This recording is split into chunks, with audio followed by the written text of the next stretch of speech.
सोमनाथच्या मृत्यूबाबत मुख्यमंत्री विधान भवनात धडधडीत खोटे बोलले असा आरोप सोमनाथ सूर्यवंशी यांच्या आईने केलाय। सोमनाथ सूर्यवंशी मृत्यू प्रकरणावर मुख्यमंत्री देवेंद्र फडणवीस यांनी काल सभागृहात माहिती दिली।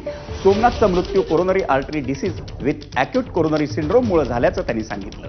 पण फडणवीसांची माहिती म्हणजे महाराष्ट्र आणि संविधानाला कलंक लावण्याचा प्रकार असल्याचं सोमनाथच्या आईने म्हटलंय।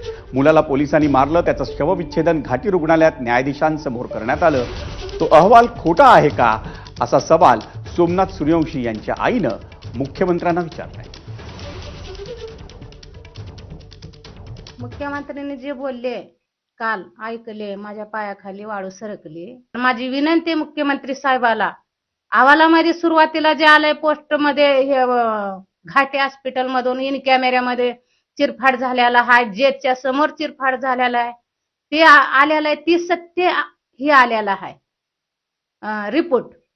आणि असं काळं रिपोर्ट बनवून आणून, खोटे रिपोर्ट बनवून आणून असं किती जणांचं हे करणार आहेत त्याने। एक लाडकी बहीण म्हणतात, लाडका भाऊ म्हणतात, आणि असं ही वारंवार बहिणीच्या विरुद्ध खोटं बोलतात सत्य असून।